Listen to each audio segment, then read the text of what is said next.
Yıldan beridir kirada oturuyoruz. Suyumuz, elektriğimiz, doğalgazımız, kiramız ödenmiyor. Sosyal yardım kesilmiştir.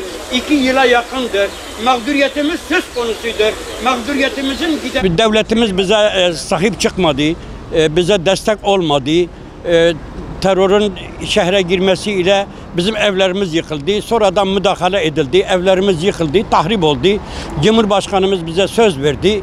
İlgili bakanlıkla da sözleşme yaptık. Mağduriyetimin gidermesi konusunda hükümetimiz, devletimiz bize yardımcı oldu. Bundan dolayı hükümetimize, devletimize de teşekkür ediyoruz.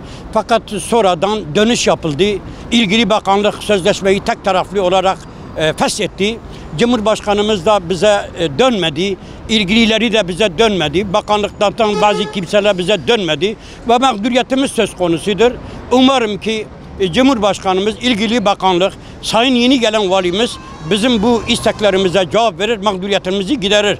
Bizim gayemiz üzüm yemektir, bağcıyı dökmek değildir. Şimdi devletin birinci programı vardır, projesi.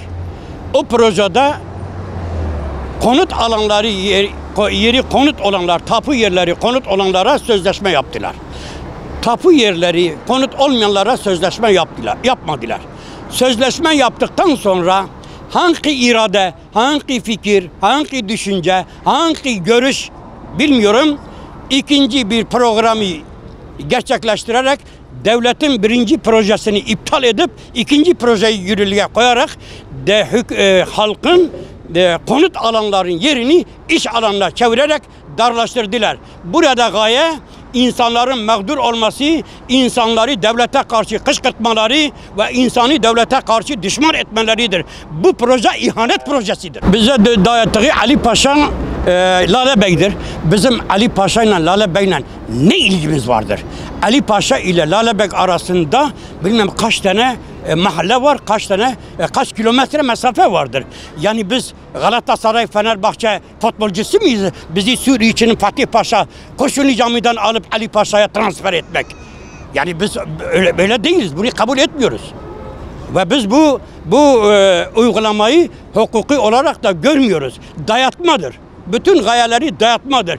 Feshettim, geri aldım, ileri aldım gibisinden biz bu şeyleri kabul etmiyoruz. Ve biz pes etmeyeceğiz. Bizim yardımcımız Allah'tır. Onun Resulüdür. Onun Kur'an'ıdır. Bizim gücümüz, bizim yegane temelimiz Allah'tır. Onun dışında bizim yardımcılarımız yoktur. Hiçbir milletvekili bizim derdimize ortak olmamış. Bizi sormamış. Biz iadeli taahhütlü mektup göndermişiz ve sürekli basında çıkıyoruz. Hiç kimse bizi ilgilenmiyor. Bizi insan yerine koymuyorlar. Onun için biz onlardan beklentilerimiz de yoktur. Çünkü bize sahip çıkmıyorlar. Biz Türk halkı olarak mağduruz ve sahipsiziz. Burada bir kura çekilecek. Bu kurayı da benimsemiyoruz. Ve burada görüşümüzü, düşüncemizi dinlendirmek istiyoruz. Bu hukuki değildir. Proje çekmeye gerek yoktur. Bizim konut alanlarımız bellidir. Adalarımız bellidir. Parsellerimiz bellidir. 3 metre, 10 metre ileri geri olabilir. Yani bunu kuraya çekmeye ne gerek var? Zaten sözleşmelerde de kura yoktur. Şimdi bize 4-5 yıldır hep dediler ki mesela Sur'daki evi mi istiyorsun, Tokyo'yu mu istiyorsun, paranı mı istiyorsun? Biz onlara mesela 4-5 yıldır mesela diyoruz ki arsamızın bulunduğu yerde evse ev, İş yeri ise iş yeri, ne yapıyorsanız bizim kendi hakkımızdır. Buna istinaden 3-4 yıl boyunca hep geldik mesela, bu mekana geldik. Çevre Şehircilik Müdürlüğü'ne geldik. Onlara söyledik ki biz orada yapılacak evimizi istiyoruz. Bununla ilgili 12. ayın 26'sı 2019 tarihinde ben buraya geldim mesela. Beni mesela 508 bin lira borçlandırıp benim hakkımı 230 bini düştükten sonra 278 bin lira 10 yıl vadeyle borçlandırdılar. Ben bunu kabul ettim. Ama geçen süre zarfında 5. ayın 4'ünde 2020'de tekrar telefonla aradım. Dediler ki sözleşmeler tek taraflı feshedildi. Tek taraflı feshedilmesinin nedenini sorduk. Hiç kimse bize cevap vermedi. Yani bu Diyarbakır memleketinde şu an hiç kimse bizi ciddiye almıyor. Dün de aldığımız bir habere göre kendi başlarına hiçbir insanımız, en fazla 10 kişinin dışında hiç kimseyi aramamışlar. Kendi kendilerine kura çekeceklerini söylüyorlar. Ve biz de bunlara itiraz ediyoruz. Bizim olan yeri istiyoruz. Bizim yerlerimizde projeler vardı. Şu an o projeleri iptal ediyorlar.